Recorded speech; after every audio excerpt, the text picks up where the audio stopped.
በማህበራዊ ሚዲያ የምናየው ነገር ሁሉ እውነት እንዳልሆነ እናውቃለን። ሰዎች ምርጥ ህይወታቸውን፣ ውድ ልብሶቻቸውንና የቅንጦት ጉዞቻቸውን በምስል አስደግፈው ያሳዩናል። ነገር ግን ከዚህ አንጸባራቂው የኦንላይን ገጽታ በስተጀርባ ስግብግብነት፣ ማጭበርበርና እስከ ግድያ የሚደርስ ጨለማ ሚስጥር ቢሸሸግስ? ውድ ቤተሰቦቼ እንደምቆያችሁኝ ሰላማችሁ በያላችሁበት ብዝት ይበልላችሁ እያልኩኝ ዛሬ በአንድ አሳዛኝ ታሪክ መጥቻለሁ። ይህን ታሪክ እስከ መጨረሻው እንድታዩት ከወዲሁ እየጠየቅኩኝ ቪዲዮንም ላይክ በማለት ጀምሩ። አዲስም የሆናችሁ ሰብስክራይብ በማድረግ ይህን ቤተሰብ ተቀላቀሉ። እስከ ቪዲዮ ማብቂያ አብራችሁን ቆዩ። በቅርቡ በአውስትራሊያ የወንጀል ታሪክ ውስጥ ከፍተኛ መነጋገሪያ የሆነው የአንድ ወጣት ታሪክ ይህንን አስደንጋጭ እውነታ ፍንትው አድርጎ የሚያሳይ ነው። አንድሬ ሪቤሎ ይባላል። በኢንስታግራም ላይ የክሪፕቶ ትሬደር እና የፋይናንስ አማካሪ መስሎ የሚታየው ይህ ወጣት ህይወቱ ሙሉ በሙሉ በውሸትና በሴራ የተገነባ መሆኑን ዓለም የተረዳው በጣም ዘግይቶ ነበር። አንድሬ በማህበራዊ ሚዲያ ላይ ከግሬሲ ፒስኮፖ ጋር የነበረው የፍቅር ግንኙነት ይበልጥ ታዋቂ እንዲሆን አድርጎት ነበር። አብረው ውድ መኪናዎችን እየነዱ በቅንጦት ቤቶች ውስጥ እየኖሩና የልጃቸውን ምስል እያጋሩ ለብዙዎች ፍጹም ጥንዶች ተብለው ይታዩ ነበር። ነገር ግን እንደ አውሮፓውያን አቆጣጠር በ2020 መገባደጃ ላይ ይህ ሁሉ ድምቀት በአንድ ጀንበር ፈረሰ።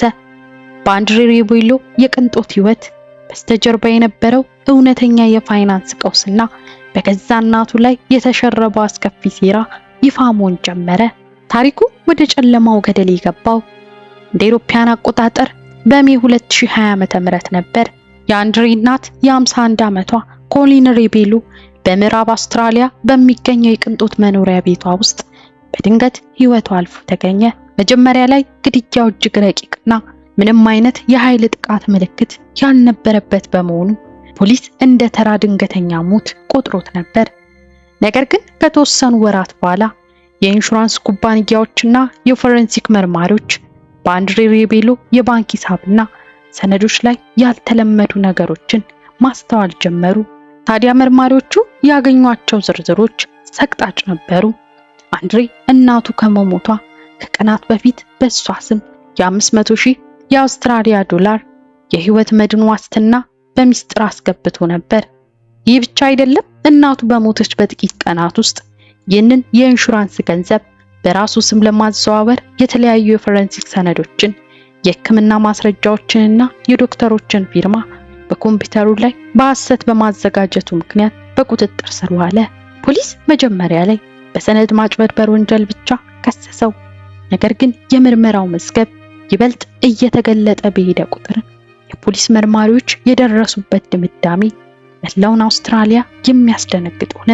አንድሬ ሪቤሎ ገንዘቡን ለማግኘት ሲል የገዛ እናቱን ህይወት በገዛ እጁ አጥፍቶ ይሆን የሚለው ጥያቄ ፖሊስን በጥልቀት እንዲመረምር ያስገደደው ጥያቄ ነበር። የአንድሬ ሪቤሎ የኢንስታግራም ገጽታ የቱንም ያህል ያማረና በቅንጦት የተሞላ ቢሆንም ከጀርባው የነበረው እውነተኛ ህይወት ምስል ግን ፍጹም የተለየ ነበር። በሚሊዮን በሚቆጠሩ ተከታዮች ካላት ታዋቂ የፋሽን ሞዴል ፍቅረኛው ግሬሲ ፒስኮፖ ጋር እኩል ለመራመድና በየቀኑ በሺዎች የሚቆጠሩ ዶላሮችን ለማውጣት የነበረው ጉጉት ከቁጥጥሩ ውጭ በሆነ የፋይናንስ ቀውስ ውስጥ ከቶት ነበር። ነገሩ እዚህ ጋር ነው የሚገርመው። አንድሬ ራሱን እንደ ስኬታማ የክሪፕቶ ነጋዴ አድርጎ ቢያስተዋውቅም በተግባር ግን በአውስትራሊያ ባንኮችና በተለያዩ ግለሰቦች ከ40,000 የአውስትራሊያ ዶላር በላይ በሆነ ዕዳ ተዘፍቆ ነበር። የዕዳ ሰብሳቢዎች በየቀኑ በስልክና በደብዳቤ ያጣድፉት ነበር። ይህንን የውሸት የቅንጦት ግንብ እንዳይፈርስ ለማድረግና ማህበራዊ ሚዲያ ላይ ያለውን ክብር ላለማጣት አንድሬ እጅግ አስከፊና ዘግናኝ ወደ ሆነ አማራጭ ተመለከተ። እናቱ ኮሊን በሜ 25 2020 ዓ.ም ከመሞቷ ጥቂት ቀናት በፊት አንድሬ በኮምፒውተሩ ላይ በመቀመጥ እጅግ ሚስጥራዊ ድርጊት ፈጸመ።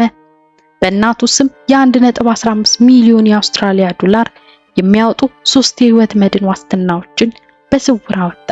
የእነዚህ ሁሉ መድኖች ብቸኛ ተጠቃሚና ገንዘቡን ወራሽ አድርጎ ያስመዘገበው ራሱን ነበር። ይህ ሁሉ ከተፈጸመ በኋላ በዛች ጥቁር ቀን እናቱ በቤቷ ውስጥ ብቻዋን በነበረችበት የ4 ሰዓት ተኩል የጊዜ መስኮት ውስጥ አንድሬ ወደ መኖሪያ ቤቷ አመራ።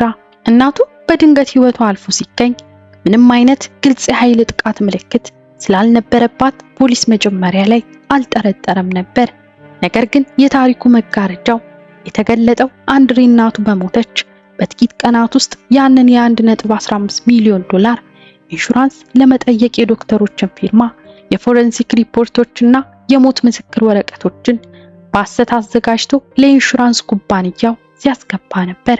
የኢንሹራንስ ኩባንያው ባለሙያዎች ሰነዶቹ የሐሰት መሆናቸውን ወዲያውኑ ደረሱበት። ፖሊስ በአንድሬ ኮምፒውተር ላይ ባደረገው የዲጂታል ምርመራ የሐሰት ሰነዶቹን ሲያዘጋጅ የነበረበትን ታሪክ በሙሉ አገኘ። ይህ ግኝት የምርመራውን መዝገብ ሙሉ በሙሉ ቀየረው። ተራ የተባለው የኮሊን ሬቤሎ ሞት ወደ አስከፊ የነፍስ ማጥፋት ወንጀል ምርመራ ተቀየረ። አንድሬ ሬቤሎ እናቱን ለገንዘብ ሲል በገዛ እጁ እንደገደላት ፖሊስ በይፋ ከሰሰው። ነገር ግን በማስረጃ እጥረት ምክንያት ፍርዱን ለማግኘት ለዓመታት የፈጀ ከባድ የሕግ ትግል ማድረግ አስፈልጎ ነበር።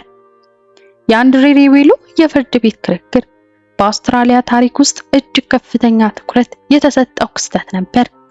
በምዕራብ አውስትራሊያ ጠቅላይ ፍርድ ቤት የቀረበው አቃቢ ሕግ አንድሬ እናቱን የገደለበትን መንገድ በጭካኔና በስሌት የተመራ ሲል ገልጾታል። በአካሉ ላይ ምንም አይነት ግልጽ የሆነ የጭካኔ ምልክት አለመኖሩ መጀመሪያ ላይ ለተከላካይ ጠበቆቹ ትልቅ መከራከሪያ ሆኖ ነበር። ነገር ግን አቃቢ ሕግ በሰነድ ማጭበርበሩና በገንዘብ ዕዳው ዙሪያ ያቀረባቸው ዲጂታል ማስረጃዎች የአንድሬን ማንነት ፍጹም አጋልጠዋል። ነገሩ እዚህ ጋር ነው የሚገርመው። ፍርድ ቤቱ ይህንን ጉዳይ ለሳምንታት ከመረመረ በኋላ የዳኞች ቡድን አንድሬ ሬቤሎ የገዛ እናቱ ለኢንሹራንስ ገንዘብ ሲል መግደሉን በሙሉ ድምፅ አረጋገጠ። ፍርድ ቤቱም አንድሬን ጥፋተኛ በማለት የዕድሜ ልክ እስራት ፈረደበት። ቢያንስ ለ27 ዓመታት ያለምንም የዋስትና መብት በእስር ቤት እንዲቆይ ተወሰነበት። ይህ ውሳኔ ማህበራዊ ሚዲያውን ያስደነገጠ ቢሆንም የታሪኩ መዝገብ ግን በዚህ ብቻ አላበቃም። አንድሬ የተፈረደበትን የዕድሜ ልክ እስራት ውሳኔ ሙሉ በሙሉ አልተቀበለም። ከተፈረደበት ጊዜ ጀምሮ ጠበቆቹን በማስተማመን የይግባኝ አቤቱታ ለከፍተኛው ፍርድ ቤት ሲያቀርብ ቆይቷል።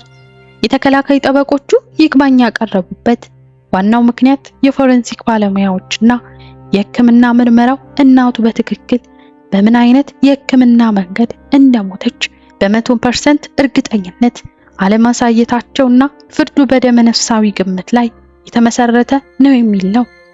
ይህ የይግባኝ ሂደት ጉዳዩን አሁንም ድረስ በአውስትራሊያ ሕግ አስከባሪዎች ዘንድ ንቁ መነጋገሪያ አድርጎታል። በማህበራዊ ሚዲያ ላይ የውሸት ክብርን ለመጠበቅ የተሰሩ ወንጀሎች መቼም ቢሆን በጥሩ ታሪክ እንደማያልቁ የአንድሬ ሬቤሎ መዝገብ ሕያው ምስክር ነው። በአሁኑ ጊዜ በዓለም ዙሪያ ያሉ በርካታ የዩቲዩብ ዶክመንተሪ ሰሪዎች ይህንን ታሪክ የሰው ልጅ ስግብግብነት የት ድረስ ሊያደርስ እንደሚችል ማሳያ አድርገው ያቀርቡታል። አንድሬ ሬቤሎ በይግባኙ ነፃ ይውጣ ወይም የዕድሜ ልክ እስራቱን ይጨርስ፣ ለገንዘብ ሲል የገዛ እናቱን ሕይወት ያጠፋው ወጣት ታሪክ በማህበራዊ ሚዲያ ዘመን ውስጥ ካሉት እጅግ ጨለማና ሰቅጣጭ እውነታዎች አንዱ ሆኖ ለዘላለም ይኖራል።